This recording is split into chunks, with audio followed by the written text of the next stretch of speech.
37장 1절로 4절에 있는 말씀입니다. 창세기 37장 1절로 4절에 있는 말씀.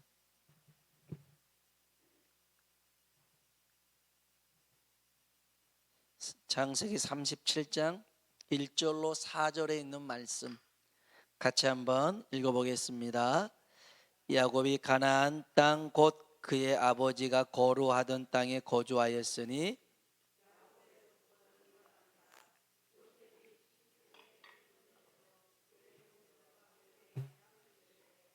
그의 아버지의 아내들 비라와 실바의 아들들과 더불어 함께 있었더니 그의 잘못을 아버지에게 말하였더라.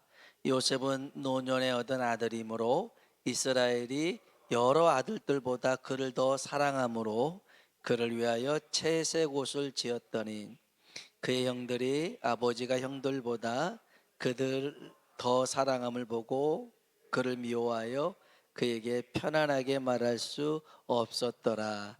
아멘. 오늘 이 밤 하나님의 큰 은혜가 임하길 주의 이름으로 축복합니다. 경기가 불황인지 호황인지를 판단하는 가장 쉬운 방법 중 하나가 여성의 스커트 길이를 보면 알 수 있다, 이런 말들이 있습니다. 실제로 영국의 경제학자였던 케인스라는 사람이 그 유효수호 이론을 통해서 경제지수랑 스커트 길이를 설명을 했어요.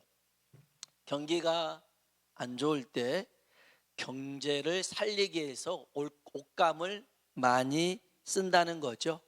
그래서 스커트를 길게 만든다, 이런 거고, 경기가 좋을 때는 이제는 스커트를 팔기 위해 치마를 짧게 만든다, 이런 얘기입니다. 근데 요즘은 스커트가 아니래요. 요즘은 레깅스입니다. 이 레깅스가 새로운 지표가 됐다고 그러네요. 그래서 코로나 시대를 맞이해서 비싼 외출복을 사는 것보다 운동도 할 수 있고 일상생활도 할 수 있는 레깅스를 많이 입는다는 거죠. 그러면 레깅스를 많이 입는다 그러면 경기가 썩 좋은 건 아니라는 거, 이렇게 이제 판단한다고 그래요.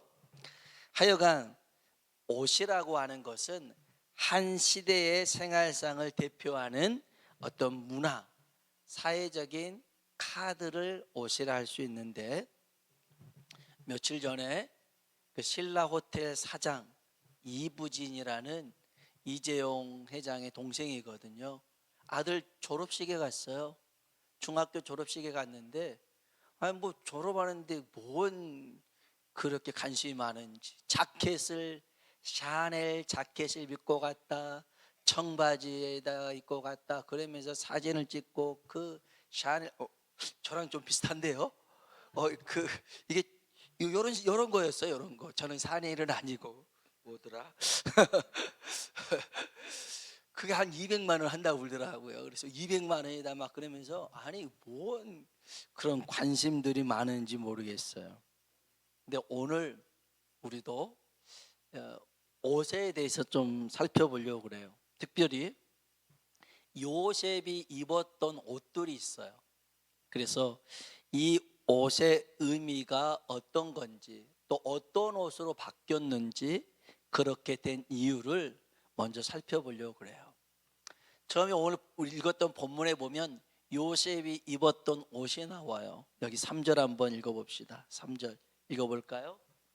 요셉은 노년에 얻은 아들이므로 이스라엘이 여러 아들들보다 그를 더 사랑하였으므로 그를 위하여, 아멘, 그를 위해서 무슨 옷을요? 채색 옷을 지었다는 것입니다.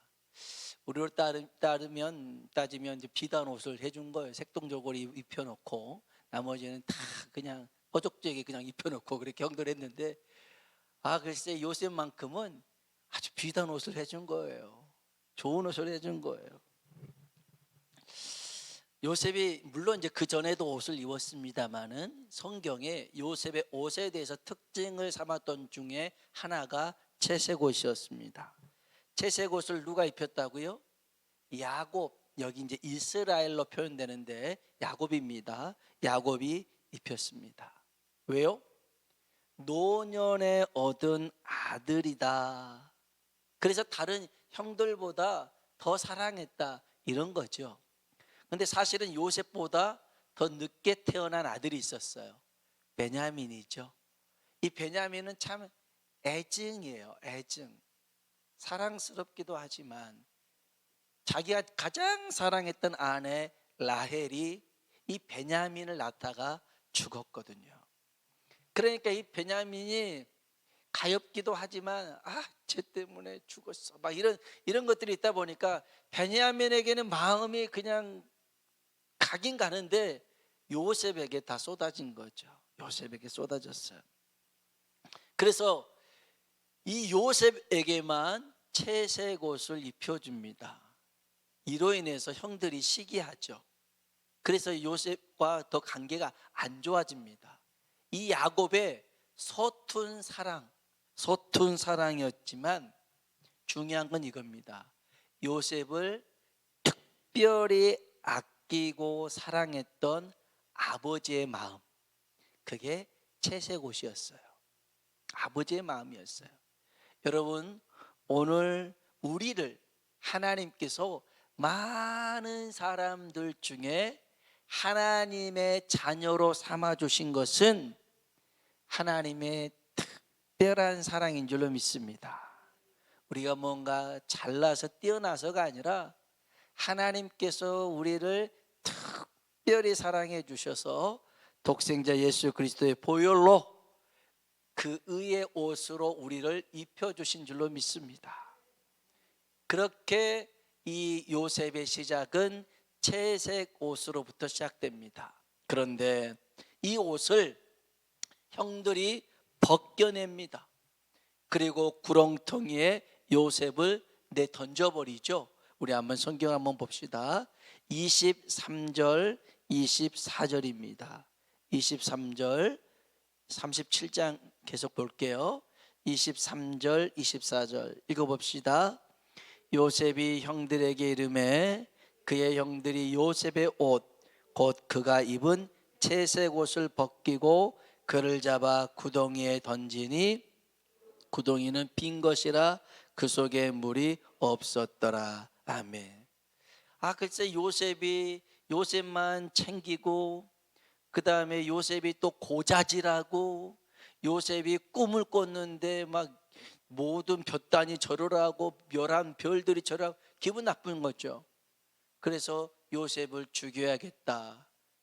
아니 그냥 요셉 혼 좀 내야겠다라는 생각이 있는데 마침 아버지 심부름으로 도단에 있는 자기들을 찾아왔어요.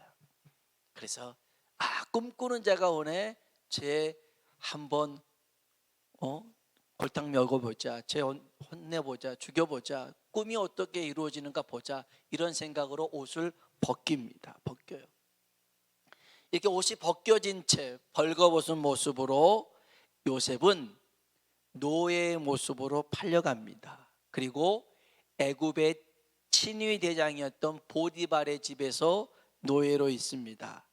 그런데 여러분 이제 중요한 얘기합니다. 놀랍게도 그렇게 노예로 팔려갔으나 하나님은 노예로 있던 이 요셉에게도 함께 하신 줄로 믿습니다. 성경 한번 봅시다. 39장에서 보겠습니다. 39장 1절부터 3절입니다 39장 1절부터 3절 같이 한번 읽어볼까요? 요셉이 이끌려 애굽에 내려가매 바로의 신하 친위대장 애굽 사람 보디발이 그를 그리로 데려간 이스마엘 사람의 손에서 요셉을 사니라. 여호와께서 요셉과 함께 하심으로 그가 형통한 자가 되어 그의 주인 애굽 사람의 집에 있으니 그의 주인이 여호와께서 그와 함께 하심을 보며 또 여호와께서 그의 범사에 형통하게 하심을 보았더라. 아멘. 하나님이 여러분과 함께 하길 주의 이름으로 축원합니다. 그러면 하나님이 형통의 복을 주십니다. 여러분에게만 형통이 아니라 여러분이 속해 있는 그런 직장이든 또 어떤 일터든 학교든 간에 여러분이 속해 있는 그곳에 형통의 복을 주실 줄로 믿습니다. 하나님이 함께하는 게 형통입니다. 그래서요, 이 보디발이 요셉이 오면서 자기 집이 막 잘 되는 것들을 보고요, 요셉을 옷을 입힙니다. 어떤 옷을 입히냐면 4절 한번 볼까요? 4절 읽어보겠습니다.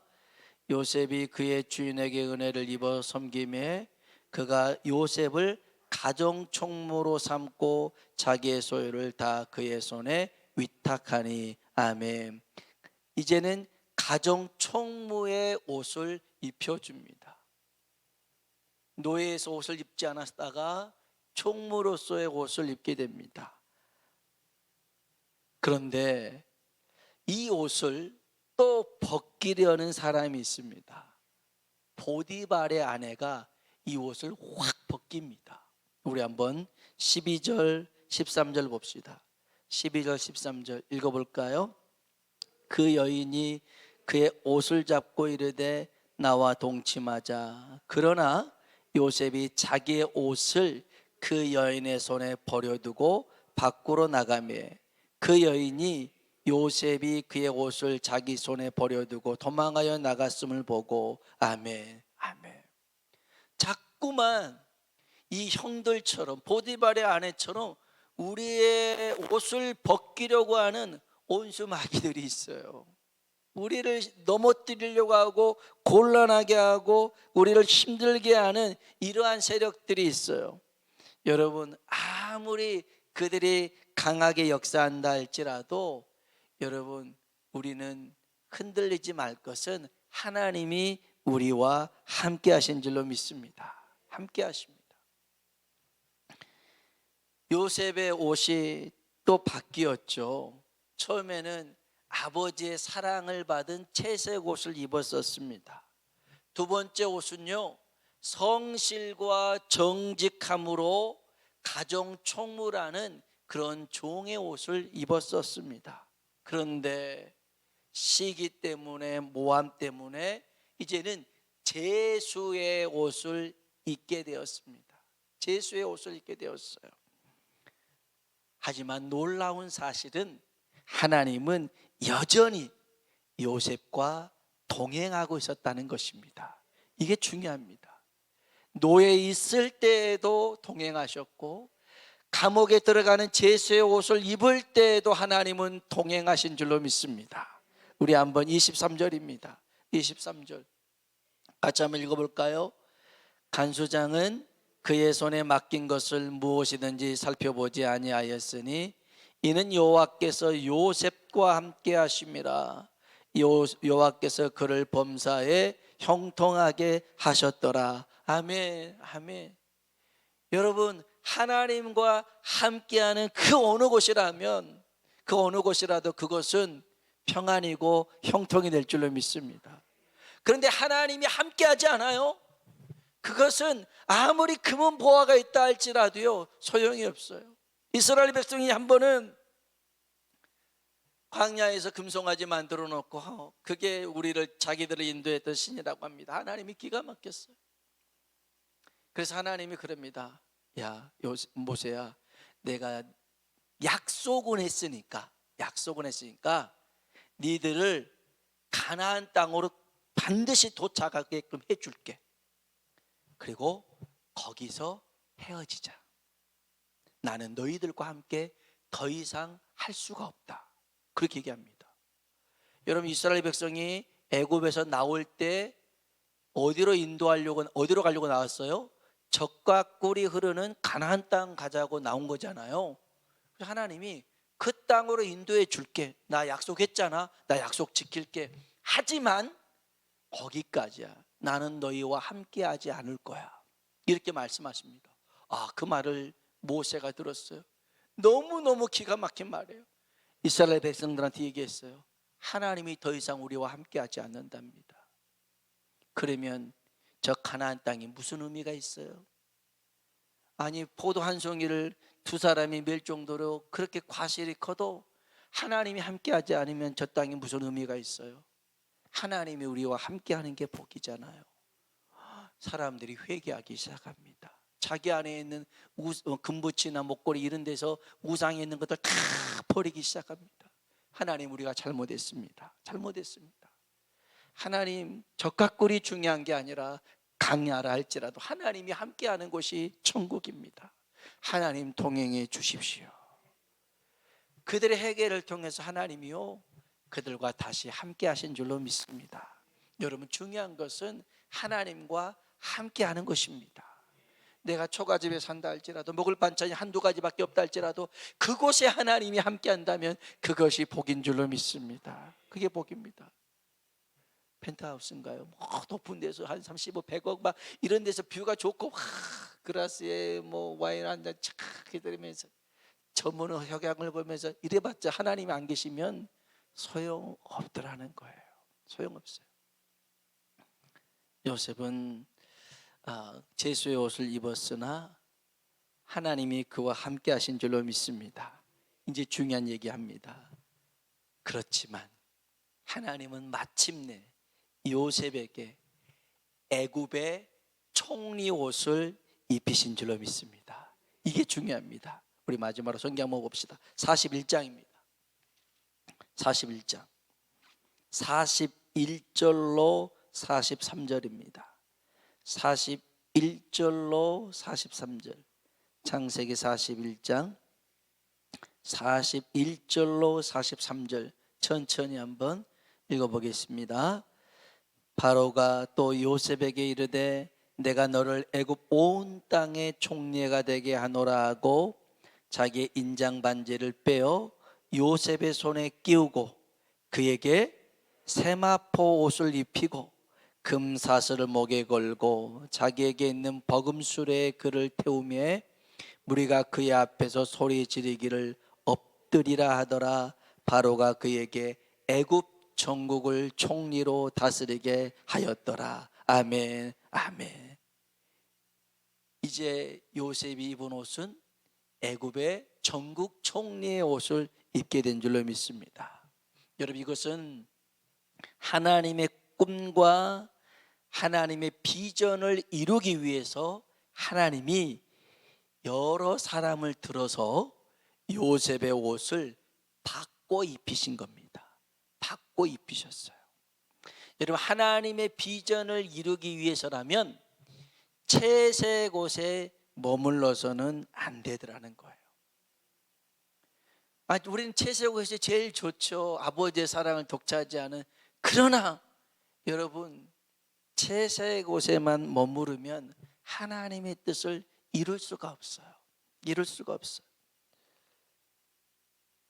그래서 하나님이 더러는 그 채색 옷을 벗기게끔 하십니다. 벗기게끔 하셔요. 그래서 벌거벗은 노예로 또 그렇게 제수까지 되기도 하지만 여러분 기억하십시오. 내가 원하는 옷이 아닌 다른 옷이 입혀졌다 할지라도 낙심하지 않길 주의 이름으로 축복합니다. 왜냐? 하나님은 그 순간에도 함께 계신 줄로 믿습니다. 그래서 여러분 절대 채색 옷에 만족해서는 안 되더라는 것입니다. 하나님의 비전은 뭔지 아세요? 요셉을 애굽의 총리로 삼으려는 비전이 있었어요. 그래서 7년 풍년을 만나고 7년 흉년을 만났을 때에 그 근방에 있는 사람들을 살리는 도구로 요셉을 사용하신 줄로 믿습니다. 근데 채색 옷을 여전히 고수하고 안 뺏기려고 하고 있더라면 그 채색 옷을 입은 요셉을 통해서는 일할 수가 없어요. 일할 수가 없어요. 그래서 채색 옷을 벗겨내요. 그리고 보디발의 가정에 딱 집어넣어요. 그리고 보디발의 감옥 내 집 안에 있는 감옥에 딱 집어넣어요. 거기서 애굽의 문화와 또 언어와 예법들을 다 익히기 시작한 거예요. 익히기 시작한 거예요. 그러면서 마침내 총리의 옷을 입힌 줄로 믿습니다. 여러분, 그러기 때문에 하나님이 우리에게 주시고자 하시는 그 복이 우리 수준의 복이 아니에요. 아마 요셉이 생각했을 때는 어느 순간에는 채색 옷에 만족하고 살았을지 모르고 어느 순간에는 보디발에게 인정받는 가정총무의 옷으로 만족하며 살았을지 몰라요. 그러나 거기에 만족해버리면 하나님의 뜻을 이룰 수가 없는 거예요. 하나님께서 여러분의 옷을 바꾸어서 하나님의 뜻을 이루는 선한 도구가 되길 주의 이름으로 축복합니다. 뿐만 아니라 여러분이 아니라 여러분의 자녀들도 하나님께서 이렇게 옷을 바꿔서 하나님의 비전을 이루어가길 주의 이름으로 축원합니다. 반드시 기억해야 될 것은 뭐냐면 하나님이 이 일을 이루어 가시는데 아무리 방해 공작이 심하다 할지라도 하나님의 계획은 이루어진다라는 거예요. 하나님의 계획이 변경되거나 조종되거나 취소되지 않아요. 하나님의 계획은 반드시 이루어지고 성취된 줄로 믿습니다. 그래서 주님이 그래요. 나는 처음이요 마지막이라. 시작과 끝이라는 거예요. 중간에 그냥 있다가 흐지부지 끝나지 않는다는 거예요. 이 주님이 우리와 함께 하십니다. 여러분 기억하십시오.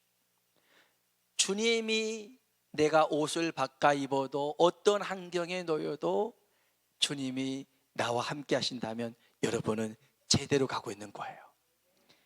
힘들어도 요셉이 채석이 옷 벗겨졌을 때 구덩이 안에서 막 나오려고 그 구덩이를 긁어 막 손톱에 막 발톱에 흙 다 묻어가며 형들한테 예원을 했거든요. 형들이 쳐다보지도 않았어요. 자기들은 요셉이 갖고 온 도시락 까먹으면서 요셉을 쳐다보지도 않았어요. 얼마나 이 형들이 미웠을까요? 그리고 나중에 이 형들이 양식을 구하러 왔던 그 모습들을 봤어요. 얼마나 복수하고 싶었을까요? 그런데 요셉의 머릿속에 하나님의 큰 비전이 있었어요. 볕단이 절을 한 비전, 별들이 절을 한 비전. 하나님이 이 일을 위해서 나를 먼저 보냈구나. 나를 먼저 보냈구나. 그래서 형들한테도 그래요. 내가 능력 좋아서 그런 게 아니라 하나님이 이 일을 이루시려고 나를 보내시고 이 옷을 입힌 거예요. 하나님이 하셨어요. 아멘. 여러분의 인생 하나님이 하실 줄로 믿습니다. 하나님이 하십니다.